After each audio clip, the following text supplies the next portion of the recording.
Bien, alors donc nous avons vu l'essentiel donc déjà de Hazelcast. C'est déjà important de comprendre ce schéma-là.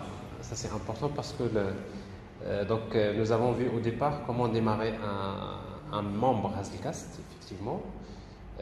Démarrer un membre Hazelcast, donc il suffit donc d'utiliser donc hazelcast.new hazelcast instance et vous lui donnez la configuration.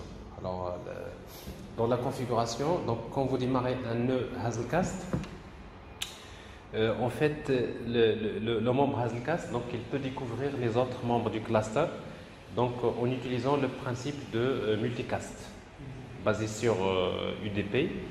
Il envoie un message flow réseau, donc automatiquement tous les membres qui reçoivent ce message, ils répondent, donc voilà, ils se retrouvent facilement. Donc c'est un peu l'un de l'intérêt de UDP, parfois dans des situations comme ça. Autrement, on peut configurer donc le discover, le discovering en utilisant des adresses IP statiques, c'est-à-dire on peut spécifier donc les adresses IP des autres membres, donc principalement quand on connaît déjà un peu la structure statique du cluster, ou tout simplement utiliser donc les services cloud de discovering, comme par exemple Eureka de Netflix, comme en fait les autres les autres services c'est-à-dire de découverte qui sont fournis par les services cloud. Alors donc construire donc un cluster Hazelcast, donc c'est pas compliqué, donc on a vu comment le faire. Nous avons vu également comment utiliser la console de management. En fait, la console de management, en principe, c'est une application qu'il faut démarrer. Et après, il faut configurer donc le membre de Hazelcast de façon à ce que quand il démarre, il se connecte vers la console de management. Et la console de management, donc, il vous donne une vision globale sur l'architecture il fait le monitoring du cluster. Donc, vous pouvez voir la liste des membres, vous pouvez consulter leur état, l'utilisation des CPU, de mémoire, c'est-à-dire tout ça, c'est l'état du cluster. Vous pouvez voir les collections de type map, topic, etc. Donc, pour voir comment ils sont distribués, combien d'entrées, la capacité. Donc, tout ça, on peut le voir ici à travers cette console de management, de monitoring, si vous voulez. Alors, sauf qu'il faut noter que la console de management, donc, en fait, elle n'est pas gratuite. Donc, vous la téléchargez, vous l'utilisez, elle est gratuite en tout cas, pour trois instances à partir du quatrième membre du cluster. Donc, il vous demande d'avoir la licence de cette console. Donc, ça, c'est juste, il faut le savoir. Mais généralement, dans les applications basées sur Hazelcast, souvent, vous n'avez pas besoin de cette console. C'est vrai, ça permet un petit peu d'avoir une visibilité sur le cluster, mais vous-même, vous pouvez développer des choses très simples qui permettent de vous donner toutes ces informations si vous le souhaitez, parce qu'en fait, il y a toujours moyen de configurer les membres Hazelcast pour fournir à une autre application, par exemple quand il s'agit de microservices. Donc pratiquement on a déjà il existe également d'autres manières d'un petit peu de faire le monitoring des applications. Alors maintenant supposons que vous êtes dans un cadre d'une application microservice, parce qu'en fait déjà il faut comprendre qu'on peut démarrer donc des nœuds, des membres de Hazelcast. Et quand une application est un membre Hazelcast, ça veut dire qu'il va participer d'abord pour distribuer les données, pour stocker une partie des données qui sont stockées dans le cluster, mais également il va participer pour effectuer les traitements. C'est quand on lui demande d'exécuter des traitements. Alors bien sûr, mais pour utiliser Hazelcast, je peux être un client. Alors cette fois-ci, en fait, un membre Hazelcast, c'est une application Java. C'est du Java. Mais par contre, le client Hazelcast peut être développé avec différents langages. Et n'importe quel client Hazelcast, quels que soient les langages, donc, peuvent accéder au cache mémoire distribué, c'est-à-dire en utilisant tout simplement voilà, en utilisant Hazelcast Client égale New Hazelcast Client. Donc, vous créez un Hazelcast Instance et vous pouvez accéder aux collections map distribuées ou aux autres choses, ainsi de suite. Alors, de la même manière, donc, nous avons vu comment utiliser donc, le topic. Alors, pour pouvoir créer une application de messagerie, par exemple, avec les topics, comment un client peut produire des messages et comment un autre client peut consommer des messages. Donc, ça veut dire que le Hazelcast peut être utilisé également donc, comme un broker, soi-disant, qui permet donc de jouer ce rôle-là. Voilà. Et quoi d'autre? Alors, après, il y a d'autres possibilités sur Hazelcast. Donc, principalement, comment rendre les données persistantes. Alors, il se peut parfois que dans les applications, parce que par défaut, Hazelcast, pour lui, donc, il parle en mémoire. C'est-à-dire c'est un middleware qui permet donc de stocker les données en mémoire. Donc c'est pour cela d'ailleurs il s'appelle in memory. Donc ça veut dire que tout ce qui est stocké en mémoire, mais tolérant aux pannes. Pourquoi? Parce que même s'il y a un nœud qui tombe en panne, les données vont être redistribuées sur les autres nœuds. Donc ça, on l'a testé, on l'a vu nous-mêmes. Alors en fait, il y a un exemple d'application donc de messagerie, une application de chat que vous pouvez voir après dans la démonstration. Et après, il y a la possibilité, par exemple, de stocker. Si vous voulez, par exemple, stocker les données dans une base de données, ou vous voulez utiliser Hazelcast, mais vous voulez que chaque message qui arrive, par exemple, dans un map, vous voulez le stocker, vous voulez le traiter. Alors c'est pour cela que vous pouvez utiliser ce qu'on appelle le data store. Alors un map store par exemple, ou bien un topic store. Bon, un map store, pour le créer, il suffit de créer une classe. Par exemple, ici vous avez, supposons que je suis en train d'utiliser un map qui permet de stocker des personnes. Alors vous avez une classe personne qui est sérialisable avec son ID, son nom, les getters, setters. Et après, vous pouvez créer ce qu'on appelle un map store. Alors pour créer un map store, il suffit de créer une classe map store, person map store, qui implémente l'interface map store. Alors forcément, c'est une collection qui est générique. En fait, donc vous spécifiez donc le type. Et là, donc vous pouvez spécifier, voilà. Donc vous allez redéfinir un ensemble de méthodes. Alors parmi les méthodes, il y a plusieurs méthodes, donc notamment c'est des méthodes événementielles. Par exemple, ici par exemple store, c'est une méthode qui va s'exécuter à chaque fois qu'il y a une nouvelle, entrée dans la map. Donc à chaque fois que vous stockez une entrée dans la map, dans l'objet map, tout simplement cette méthode elle est appelée. Alors ici donc vous mettez votre code. Supposons que vous voulez stocker ça dans un SGBD non SQL, par exemple, ici tout simplement vous écrivez le code qui permet de prendre la personne et de la balayer sur un SGBD non SQL. Alors la même chose, quand vous voulez supprimer, à chaque fois que vous supprimez, la méthode delete est appelée. Donc ici donc on utilise toujours la clé et la valeur dans le store. On stocke dans le store un enregistrement, une entrée, mais avec une clé. Et c'est pareil ici, donc à chaque fois qu'on supprime un enregistrement ou bien une entrée de la clé, on peut fermer avec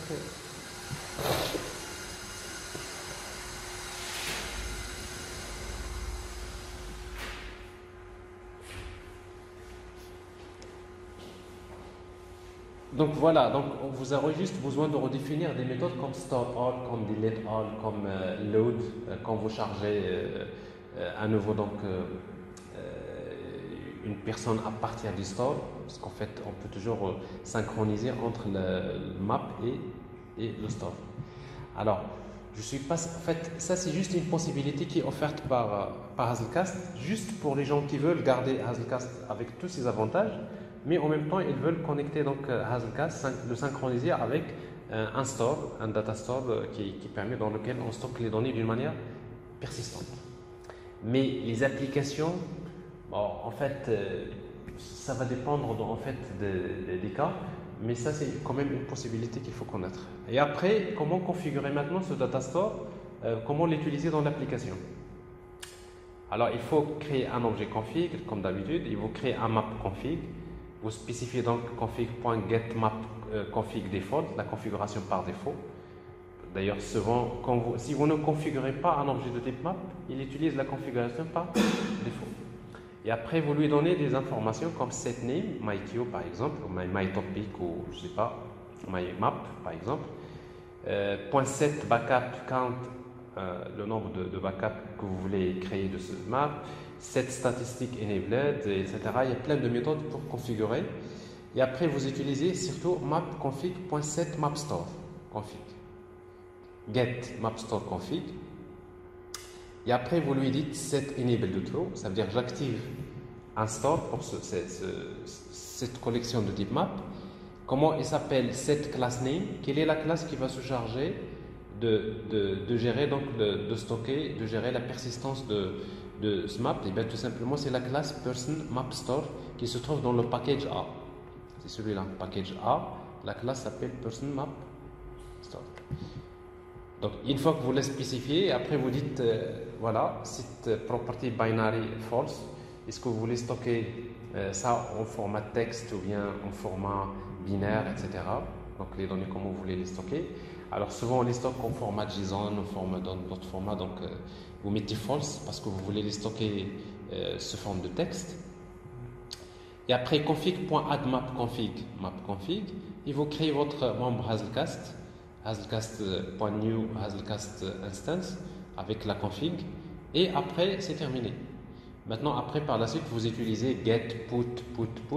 Donc à chaque fois que vous enregistrez par exemple new person dans map, à chaque fois que vous mettez ici put, automatiquement la méthode store s'exécute. Et la méthode store, vous avez déjà programmé le code qui permet par exemple de mettre ça dans la base de données.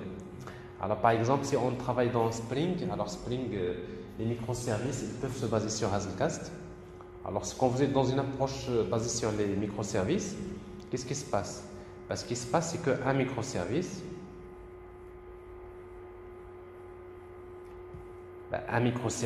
quand il démarre un membre Hazelcast. C'est-à-dire qu'un microservice lui-même, il devient un membre. Ça veut dire, premièrement, il y a déjà la communication entre les microservices. On peut utiliser plein de solutions. Les microservices peuvent partager les données, ils peuvent communiquer, s'il y a un microservice qui, par exemple, qui tombe en panne, donc on peut garantir c'est-à-dire il ne va pas perdre les données, donc il y a une autre instance qui peut garder les données, etc. Donc on peut voir déjà beaucoup d'avantages à ce niveau-là. Comment est-ce qu'on peut, par exemple, baser le microservice plutôt sur Hazelcast? Et en même temps, par exemple, le microservice, il utilise déjà, par exemple, Spring Data REST. Avec Spring Data REST, il peut balayer, avec Datastore, il peut balayer les données vers, par exemple, MongoDB, etc. Donc, c'est-à-dire il y a tout ce qu'il faut pour pouvoir gérer ce Datastore.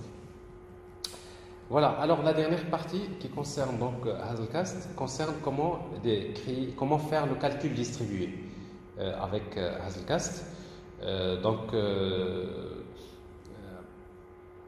Alors pour le faire, donc nous allons, comme je disais, utiliser une interface, interface executable et executor service qui permet donc de donner un service qui permet d'exécuter des tâches dans l'un des membres de Hazelcast cluster.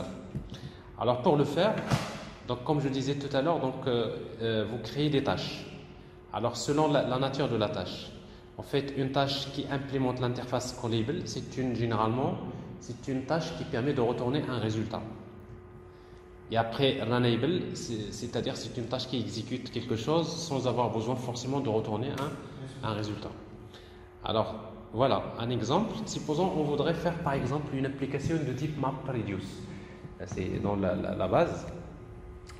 En utilisant Hazelcast, eh bien, tout simplement, supposons j'ai une collection de type map dans laquelle j'ai des milliers et des millions de données. Et moi je voudrais faire la somme par exemple, une sommation.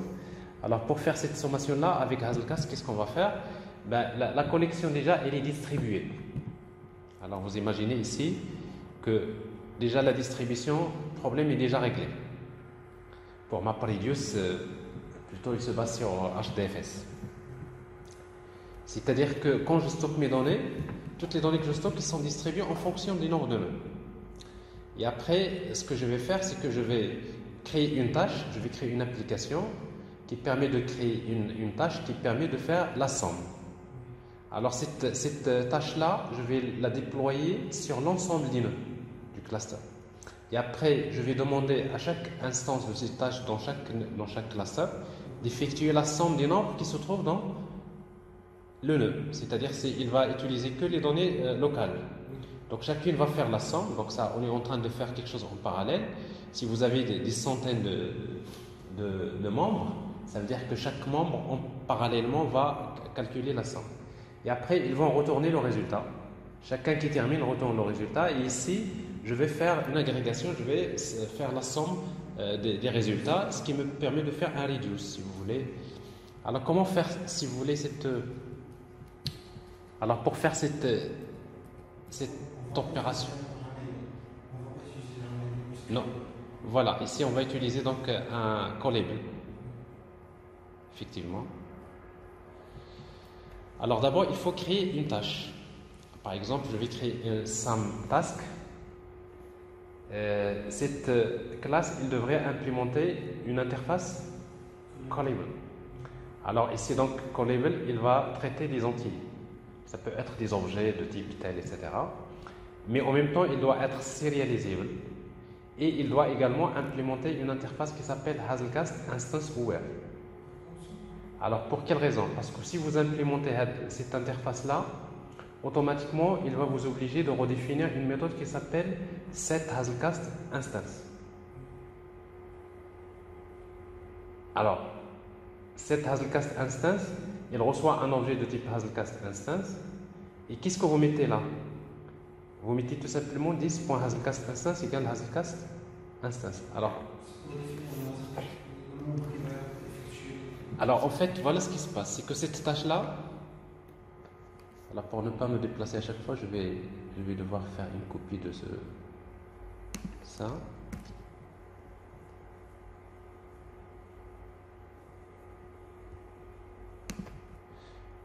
Ok.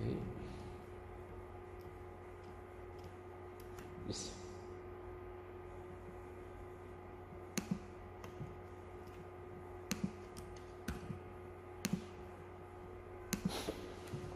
Voilà. Alors donc ici, je suis dans une application, je vais créer, je vais instancier, je vais créer cette classe. Pour cette classe-là, c'est qui va la créer? C'est l'application. Et quand il va déployer cette application, c'est-à-dire une fois qu'il va être envoyé, quand il arrive, c'est-à-dire cette classe task, quand il arrive, le code, le bytecode de cette classe, quand il arrive ici, il va être instancié.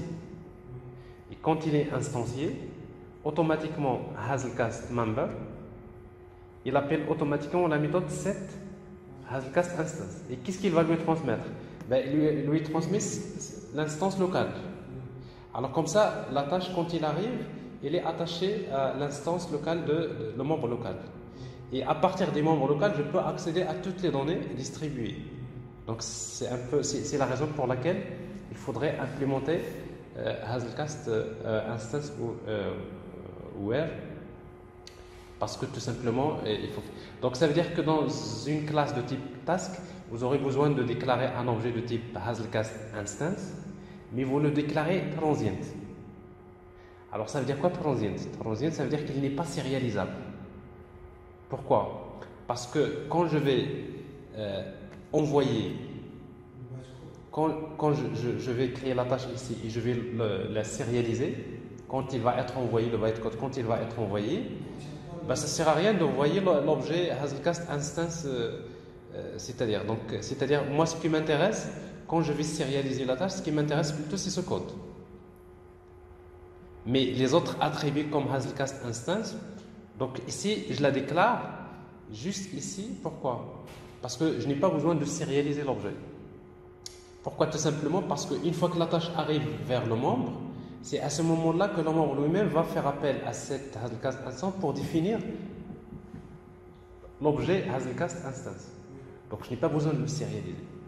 Donc dans Java, parce qu'en fait ici donc c'est une sérialisation binaire Java qui va se faire, c'est-à-dire c'est object output stream. Donc c'est pour cela ici donc l'instance Hazelcast instance il est transient, il n'est pas sérialisable. C'est pas la peine de la sérialiser.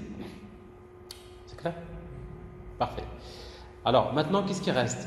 Maintenant il doit être sérialisable parce que il doit être sérialisable. Voilà, ça explique pourquoi. Et maintenant, quand vous redéfinissez, quand vous implémentez callable, ça veut dire que vous avez besoin de redéfinir une méthode qui s'appelle call. Donc voilà pourquoi on implémente les trois interfaces. Alors maintenant, dans call, qu'est-ce qu'il va se passer? En fait, la méthode call c'est elle qui va s'exécuter une fois que la tâche est déployée sur le nœud local. Quand la tâche SAM-task, quand il va arriver vers le membre local, dès qu'il arrive, cette Hazelcast instance va être plutôt liée au membre local et la méthode call s'exécute. Et la méthode call, quand il va s'exécuter, qu'est-ce qu'il fait? Alors moi, j'ai besoin de connaître le nom de la map, de la collection distribuée que je vais traiter. Donc c'est pour cela qu'on va utiliser Hazelcast instance. Donc c'est pour cela qu'on a besoin de déclarer ici un objet Hazelcast instance. Et Hazelcast instance.getMap input data, donc ça c'est la data qui contient les données qui ont été distribuées au départ. Et après je vais faire maintenant la somme. Comment? Alors je vais utiliser int result égale à 0 et je vais faire la somme pour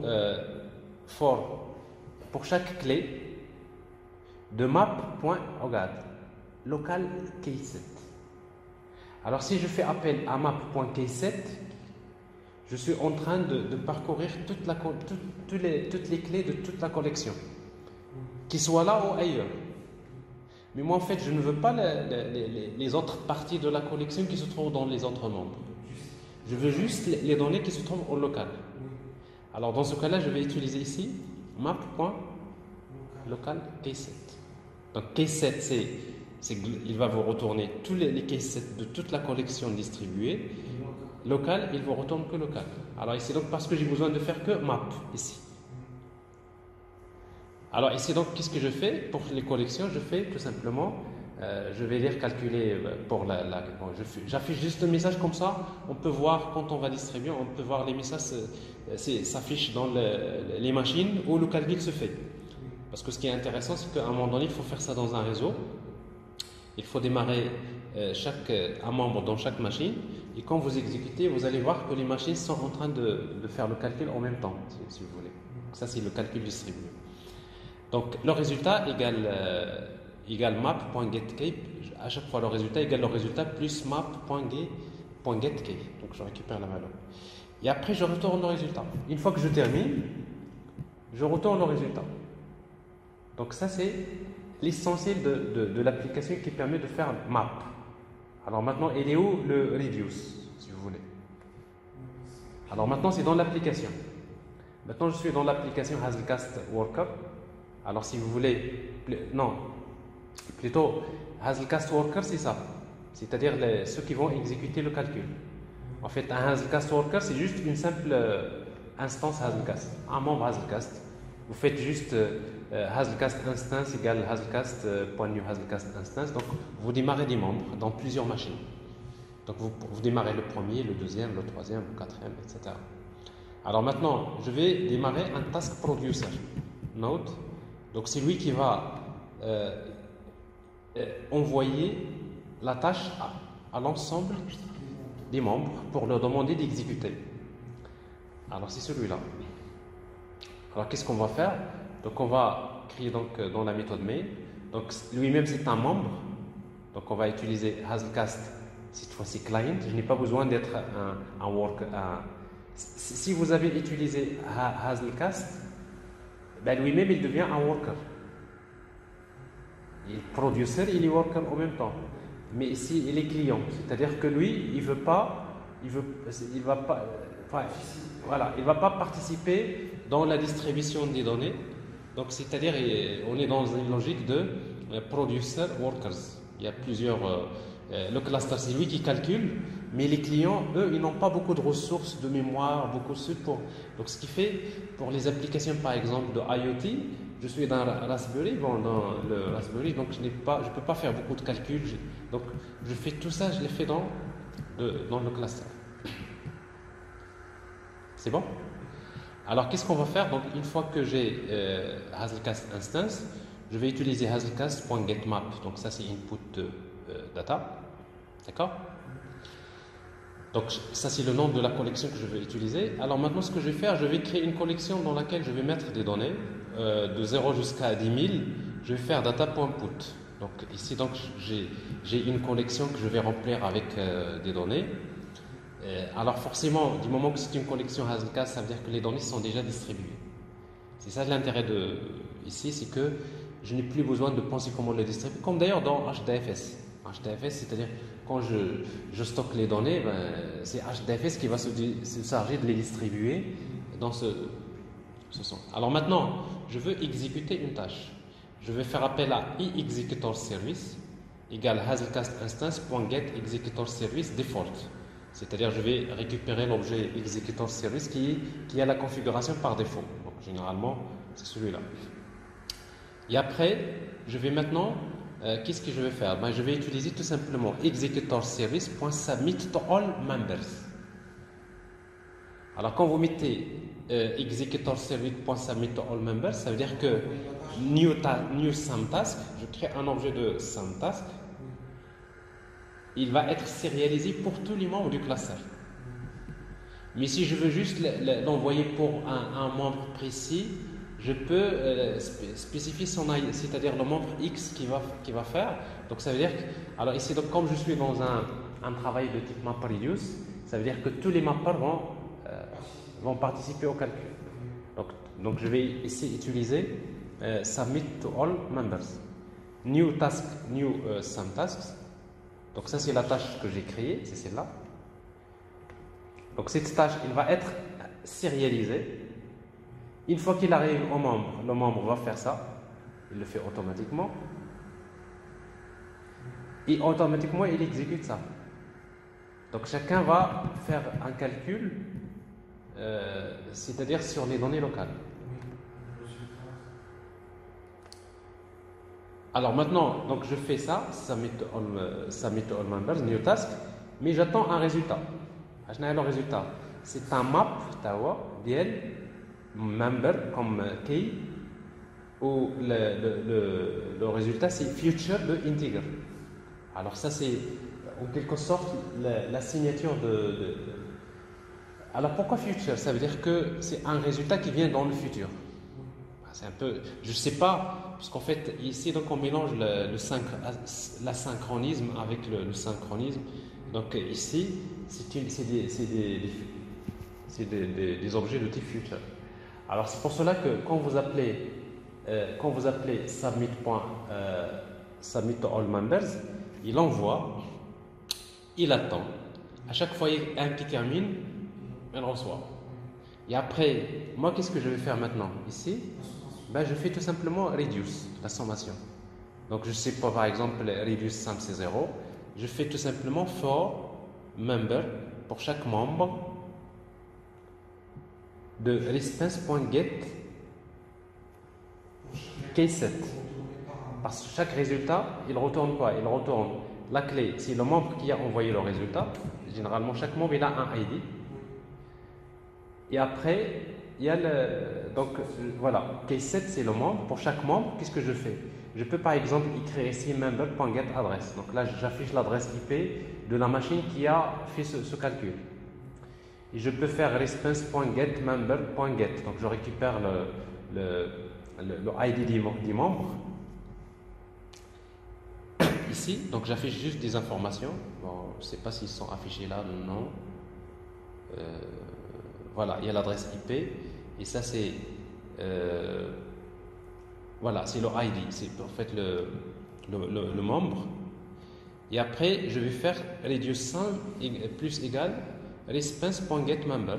Get de quoi? De member. C'est-à-dire response, le résultat get de member.get. Alors quand vous faites .get, il vous retourne un objet de type future. Et après, future qui me permet de me donner le entier. Et après, je fais la somme. Une fois que je termine, je fais ça. Alors ici, donc, c'est pas purement synchrone. C'est-à-dire, je fais ça mythe, mais c'est comme des features. À chaque fois qu'il y a une qui arrive, donc je la traite. Je les traite de cette manière-là. Donc ça, c'est typiquement, c'est une implémentation de l'algorithme en fait MapReduce. En fait, c'est pas du MapReduce, mais MapReduce lui-même, bon, il utilise sa propre technique, mais Spark, il utilise sa propre technique, mais l'approche est la même. Alors après, les performances, MapReduce c'est limité, il a un certain nombre de limites. Il faut les connaître, c'est pour cela que Spark est venu pour surmonter ses limites. Hazelcast, il a sa propre technique, etc. Globalement, on a besoin quand même d'avoir assez de connaissances pour pouvoir choisir à un moment donné.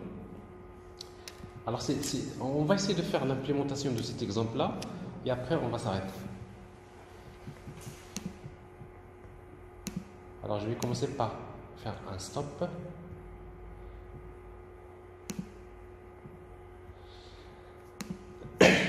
Alors d'abord,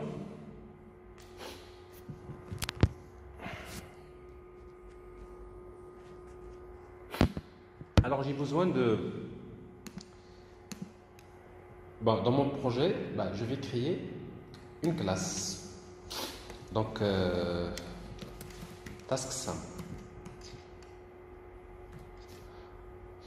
Alors, c'est-à-dire la tâche de calcul. Alors cette classe, nous avons dit qu'il doit respecter, donc c'est une tâche distribuée, donc il doit implémenter 3 interfaces. La première, d'abord, c'est callable.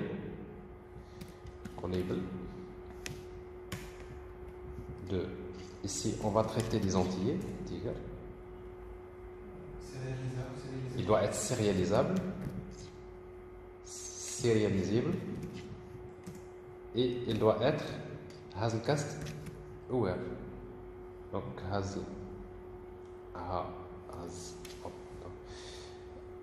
alors déjà, il faut qu'on traite une par une. Alors quand vous implémentez callable, ça veut dire quoi? Il faut redéfinir la méthode call. Ça, c'est la première des choses. Deuxième, il doit être serialisable. Alors serialisable parce que la tâche doit être serialisée pour le bytecode de la tâche. Il doit être envoyé vers d'autres membres d'une manière distribuée. Le troisième, c'est Hazelcast.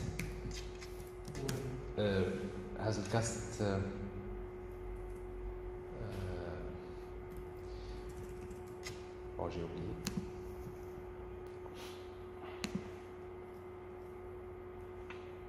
Hazelcast instance aware. Donc, Hazelcast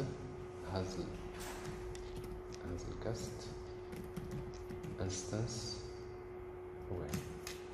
Alors la même chose ici, il va nous obliger de redéfinir une méthode tout simplement qui est set Hazelcast instance. Alors la première des choses qu'on va faire dans notre tâche, c'est que nous avons besoin de déclarer un objet de type Hazelcast instance. Et ici, vous allez faire 10.set. Hazelcast 7, c'est pas 10.hazelcast instance égale Hazelcast instance. Alors on peut se poser la question à chaque fois que je crée une tâche, je dois faire ça et ça. C'est presque des copier-coller, n'est-ce pas? Alors pour ne pas faire ça, au lieu d'implémenter une interface, on peut hériter d'une classe qui fait déjà ça. Donc, et la classe elle-même, il a déjà implémenté. Donc, c'est-à-dire, on peut penser à utiliser une classe abstraite, soi-disant, ou tout simplement une classe qui encapsule déjà ce code. Ça peut être utile pour ne pas reprendre à chaque fois ça. Alors après, une fois que j'ai ça, maintenant, donc quand la tâche arrive vers le nœud, il va tout simplement faire le calcul. Alors pour cela, on va récupérer d'abord le map. Oui, exactement, ça c'est important. cette instance il doit être transient, c'est-à-dire qu'il n'est pas sérialisable. Sinon, c'est catastrophique parce qu'en fait, l'instance de Hazelcast, on n'a pas besoin de déplacer l'instance de Hazelcast vers, ça ne sert à rien, parce qu'on veut déplacer la tâche vers le membre Hazelcast et après, c'est lui qui va faire le travail. Donc, map. Alors, ici, donc, je vais traiter quoi? Une collection de type map qui contient des strings. La clé, c'est des. Alors, qu'est-ce qu'on a dans les clés? Les clés, c'est des entiers. Bon. Et c'est integer. Et les valeurs, c'est également des entiers. Alors ici, donc, ça c'est input data, soi-disant. Je peux même dire c'est global. Global input data. Égal à quoi? C'est Hazelcast instance point getMap. Alors je sais que l'objet map s'appelle input data. Et après je vais déclarer, c'est une somme, donc ici en principe je vais utiliser un int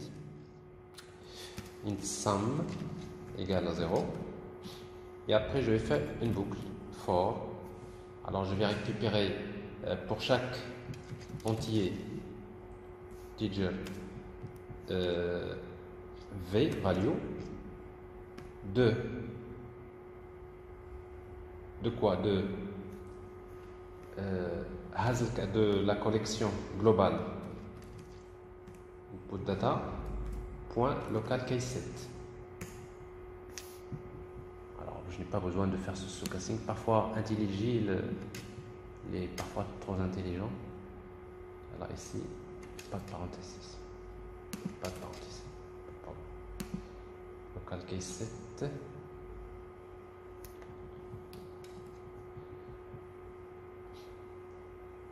Alors pourquoi j'ai ça? Cannot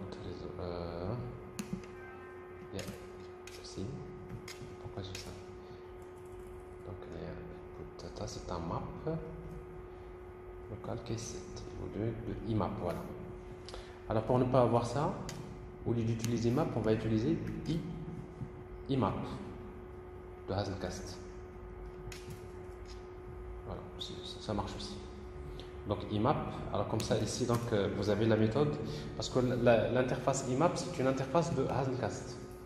Donc ici il contient des méthodes local case set, voilà, ici. Et après je fais la somme, sum plus égale à quoi? V. Pour chaque valeur, non, ça c'est la key, c'est pas la valeur, ça c'est key. Donc la valeur c'est quoi? C'est globe, alors pour ne pas un peu créer la confusion, on va dire ça c'est input data. On va pas l'appeler global input data, c'est input data.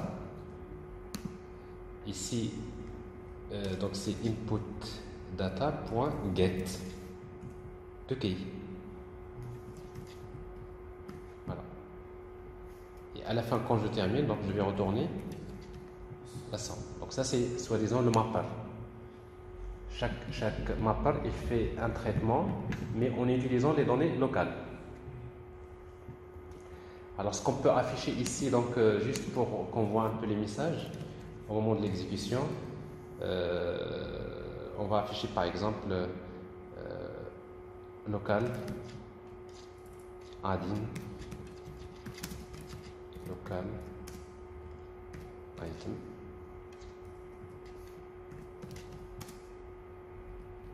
key, ça c'est la clé, et la value c'est ça, c'est input data point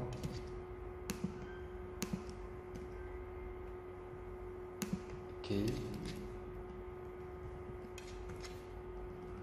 plus value. Et là donc je vais mettre directement ici value.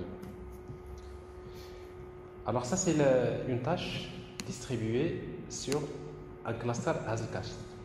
Alors maintenant j'ai besoin de créer l'application qui permet de distribuer ces tâches. Donc je vais l'appeler donc application. Bon, je vais appeler mapper reduce. Donc ça c'est reducer. Alors maintenant le reducer, donc vous voulez que ça soit, ça peut être soit un client Hazelcast, ou bien ça peut être lui-même un membre Hazelcast, pas de problème. Alors ici donc public static void main, je vais utiliser un simple client Hazelcast, donc Hazelcast instance. Alors, avant de créer ça, donc je dois quand même configurer. Est-ce que j'ai besoin de configurer? Non, parce qu'en fait je vais pas utiliser ici la console de management, donc je vais utiliser directement sans configuration, c'est-à-dire j'utilise la configuration par défaut. C'est-à-dire, je vais utiliser Hazelcast instance égale Hazelcast client point new Hazelcast instance. Et après, donc je vais utiliser donc executor service égale c'est Hazelcast instance point get executor service default. C'est-à-dire l'executor service qui a la configuration par défaut. Il y a un seul en tout cas, c'est l'objet default. Parce qu'en fait, on peut créer plusieurs executor services et après chacun, on peut lui donner une clé si vous voulez. Oui, donc ça c'est lui qui va permettre de faire ça. C'est-à-dire c'est lui qui va permettre de faire broadcast la tâche. Donc c'est lui qui va permettre de sérialiser, l'envoyer vers les autres membres. Il est programmé pour ça. Ben, une fois que nous avons ça, executor service, maintenant on a besoin d'une collection de type map qui contient des entiers comme clé et des entiers comme valeur. Alors ici donc integer map égale, c'est une collection distribuée, donc c'est-à-dire on va utiliser ces Hazelcast instance.getMap. Donc ça on va l'appeler input data. Alors ça c'est important maintenant, le nom que j'utilise là doit correspondre au nom que j'utilise là, parce que là je suis en train de récupérer une collection, j'ai besoin de connaître son nom, n'est-ce pas? Alors sinon il faudrait que le nom de la collection à traiter soit également un attribut ici, n'est-ce pas? C'est-à-dire que ce soit un attribut, c'est une variable que vous utilisez là, et la valeur de cette variable vient c'est-à-dire de la tâche elle-même. Donc pour éviter de... Bon, à la fin on va changer, c'est juste pour vous donner une idée, ça serait intéressant de le faire. Donc je connais la collection, je vais la remplir avec des données, par exemple de i égale à 0 jusqu'à 10 000. Après je vais utiliser donc c'est integer map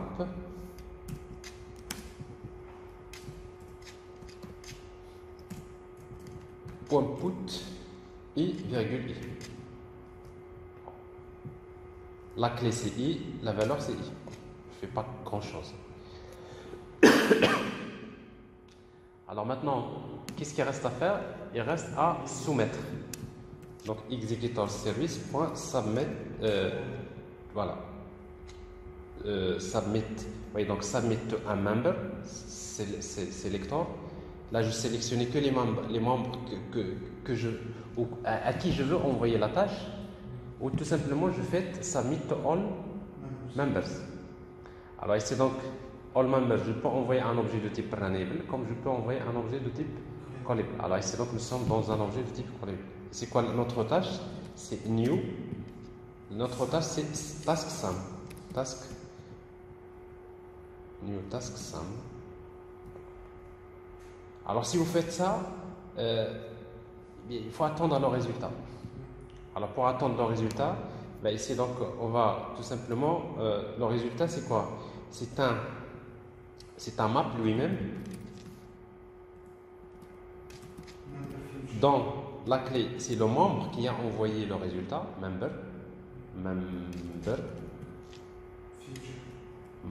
member, le Hazelcast. Et l'autre, c'est feature, donc future, de le résultat retourné. Je sais que le résultat retourné, c'est un entier. Donc ça, c'est result. Results. Parce qu'en fait, ici, donc chaque mapper, chaque membre, il fait son calcul. Donc finalement, je reçois une liste de résultats. Et après ces résultats-là, donc je vais les additionner. Ben, je vais faire donc l'opération de reducer, par exemple, sum global. Sum égale à 0. Et à chaque fois qu'il y a une donnée qui arrive, je vais parcourir tous les membres. For member de results.case7, c'est des membres, c'est les clés. Je parcours toutes les clés, tous les membres. Et pour chaque membre, je vais faire la valeur. Je récupère d'abord la valeur int value. D'accord? Alors la valeur c'est quoi? C'est results.get del member. Ça va me donner un objet de type feature. Alors feature, donc c'est un appel asynchrone. Et après j'appelle la méthode get. Et get, qu'est-ce qu'il me donne? Il me donne un integer. Parce qu'il faut que ça soit le même type. Point. Alors maintenant, ce qui reste, il y a un problème des exceptions. Ok. Donc ici, on est censé faire un try catch, add throws exception, méthode signature surround. Bon, ici donc j'ajoute à la méthode main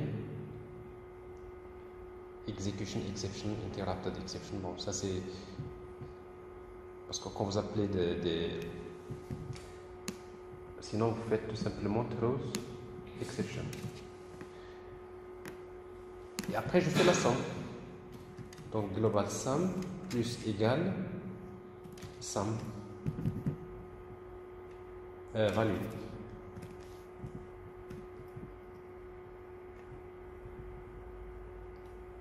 Et à la fin, j'affiche global sum égale global sum. Voilà. Et après, donc, pour afficher un peu les informations ici, donc je peux à chaque fois, je récupère, j'affiche ici member,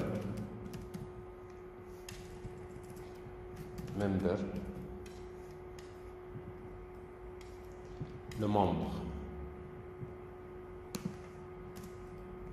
member,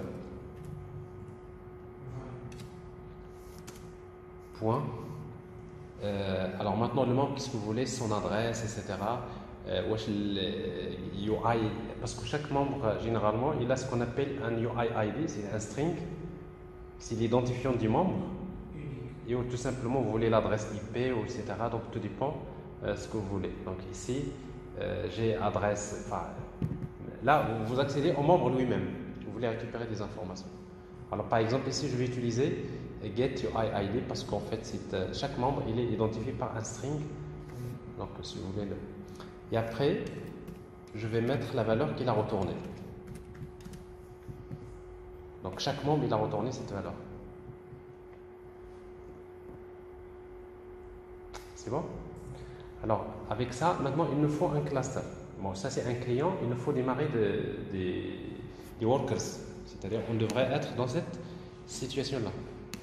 Pour que ça marche, il faut d'abord démarrer des workers dans plusieurs machines. Alors, j'ai déjà ici quelque chose qui marche déjà, donc je vais les relancer. Tout à l'heure, j'ai créé des workers. Sinon, je peux carrément utiliser donc les workers qui sont définis par Hazelcast. C'est start et je peux démarrer en plusieurs. Sinon, ici, qu'est-ce que je vais démarrer? Je vais démarrer celui-là. Je l'ai déjà ici. Comment je l'ai appelé déjà? C'est Simple Hazelcast Member. Voilà. Alors, si vous voulez créer un Simple Hazelcast Member, bah, tout ça, vous le supprimez. Si vous ne voulez pas utiliser la console de management, vous faites uniquement ça. C'est pas compliqué. Donc, ça veut dire que si vous voulez qu'un microservice soit un membre Hazelcast, eh bien, il suffit d'ajouter ça. Ça, c'est. Je vais enregistrer quand même. Donc, Hazelcast. Je vais juste afficher un message, comme ça je suis sûr que j'exécute le bon. Ok, je démarre avec ça. Je vais l'exécuter là, la première instance.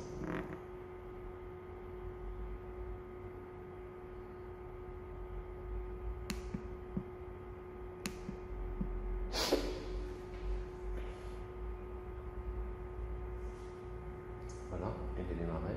J'exécute la deuxième instance.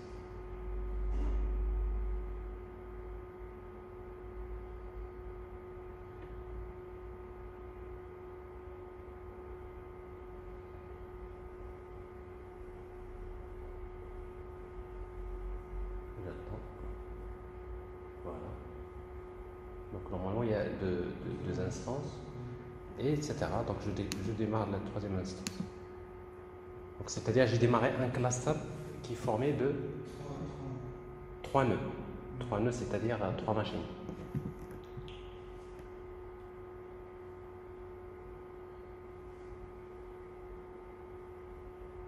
Voilà. Alors maintenant je vais exécuter donc ma tâche task voilà, reducer si vous voulez. Alors je vais exécuter run. Alors si tout marche bien, donc on peut voir quelque chose d'intéressant à la fin. Alors il fait là il détecte qu'il y a bien 3 nœuds.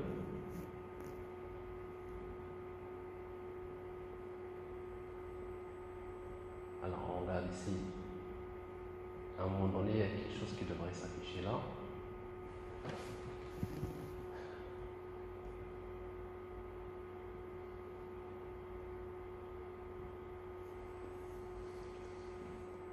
Voilà. Alors j'ai un résultat. Alors on peut faire le calcul, c'est 4 machins, 10 puissance de 7. N'est-ce pas? Alors il y a les 3 membres. Chaque membre, voilà ce qu'il a retourné. Chacun a fait une somme. Et le reducer, il a fait la sommation. Alors si vous vérifiez à la calculatrice, vous voyez que ça va marcher. Alors pour s'assurer, il faut aller vers les autres machines.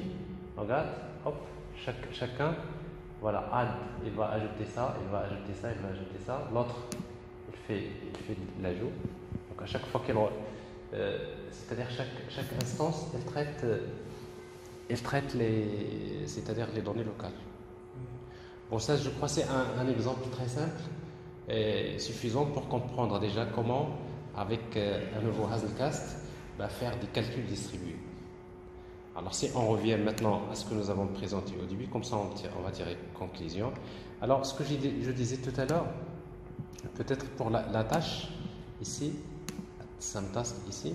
Alors, pour éviter de mettre des données, c'est-à-dire ça, on peut par exemple penser la tâche de dire par exemple private string input data, c'est une chaîne de caractères. Ok, protected public. Ok. Alors ici, au lieu d'utiliser une chaîne de caractères, donc vous utilisez, ça c'est la variable, c'est input. Donc ça c'est input data. Alors ici, qu'est-ce que je passe? Alors map input data. vous dit que la variable doit être may not have been initialized.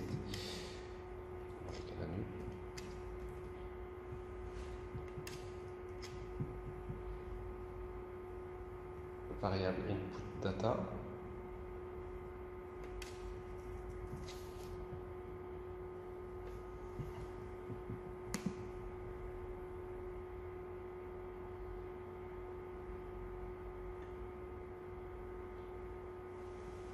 Alors ça c'est un attribut. Parce que quand vous utilisez des variables, alors ici, variable input data, il y a input data. Input.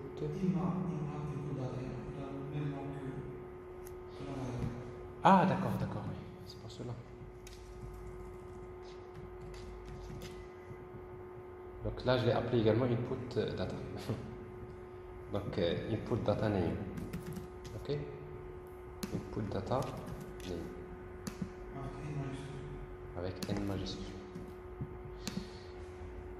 Alors si vous faites ça, ça veut dire que, alors déjà, il faut arrêter reducer.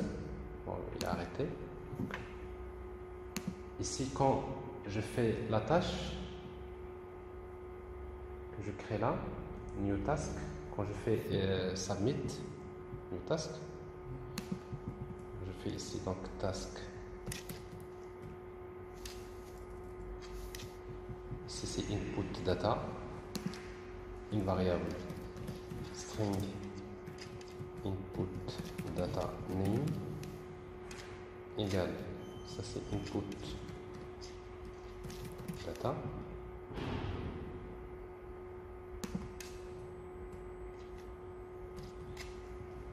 Donc ça c'est input data name. Et là ma tâche ici, task sum égale new task sum, et après vous utilisez donc task sum.set ou la .name.input data name égale input égale input data name. Ben, ça veut dire tout simplement la tâche elle-même, le nom d'attaque qu'on va traiter, je la mets dans la tâche. Il est sérialisé avec la tâche. Donc quand il arrive, il récupère, il fait le travail. Alors pour éviter d'utiliser parfois, parce que sinon, quand vous avez beaucoup de tâches à exécuter, à un moment donné, on se trompe dans les noms des attaques qu'on va traiter. Alors si vous faites ça en principe ici, on ne va pas mettre new task, mais on va utiliser tout simplement task sum, c'est-à-dire l'objet qui est créé là. Alors si vous faites ça, ça devrait marcher également. Alors maintenant ici, on ne voit pas trop, mais ce qui est intéressant, c'est de regarder ici, à un moment donné, quand la tâche arrive, ils vont commencer à faire des calculs. Alors quand la quantité de données est très importante, il faut voir, c'est là où vous allez voir l'intérêt de tout ça, et quand le nombre de nœuds devient très important, en principe, il est arrivé, mais il vous dit invalid cast exception. Local incompatible. Alors c'est quoi ça? Description. La désérialisation.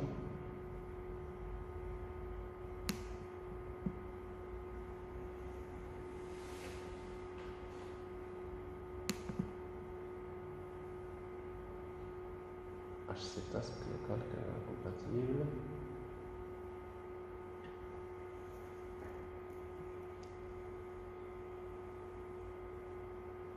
Oui. Alors en fait, pourquoi ça ne marche pas? Parce que en fait, il fallait redémarrer les workers.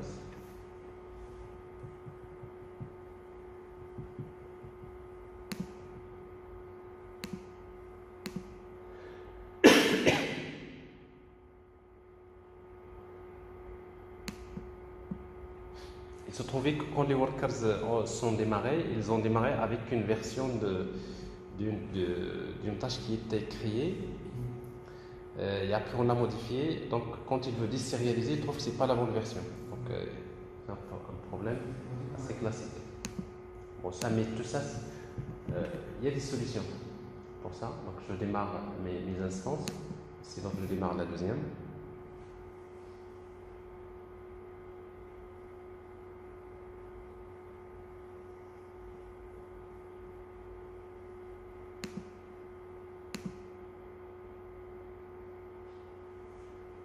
Je démarre la troisième.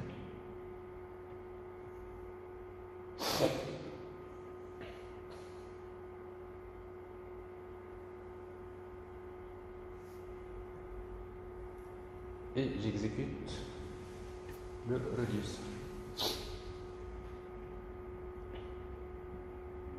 Alors après, ce qui serait intéressant, c'est de voir, quand vous êtes dans un réseau local, de voir la tâche quand vous faites submit all, combien de temps ça prend pour arriver au nœud, parce que normalement c'est rapide, et l'exécution, et vous pouvez calculer c'est-à-dire le gain. Donc c'est-à-dire si vous faites déjà le travail, vous ne pouvez pas le faire en local parce qu'il s'agit d'une grande quantité de données qu'il faut distribuer. Et après, donc, vous voyez, donc j'ai le résultat de la même manière. Et maintenant, c'est juste pour récapituler. Alors nous avons en quelque sorte ce qu'il faut retenir, c'est que Hazelcast, donc c'est un middleware open source qui permet de créer un cache mémoire distribué. Alors quelles sont les utilisations? Donc pour des applications analytiques nécessitant un traitement de données volumineuses avec un partitionnement de données, c'est ce qu'on vient de voir, c'est faire des calculs distribués. Pour conserver les données fréquemment utilisées, donc avec les collections distribuées, donc ça permet par exemple aux microservices de garder des données partagées, c'est-à-dire en mémoire, comme ça va nous éviter de faire des va-et-vient vers la base de données, un cache mémoire distribué, un magasin de données, etc. pour l'application, une memory SQL database, clé valeur, des solutions de messagerie, avec Topic on a montré comment les applications peuvent échanger des messages, et des solutions pour distribuer les traitements. Et bon, globalement, ça, on a fait un parcours de tout ça, c'est-à-dire les différentes. Ce qui serait encore plus intéressant, c'est de vous créer un client Node.js, un client Python, un client C++, pour voir l'intérêt c'est-à-dire de Hazelcast. C'est bon? Des questions? C'est clair? Parfait. Alors on va s'arrêter à ce niveau-là. Donc,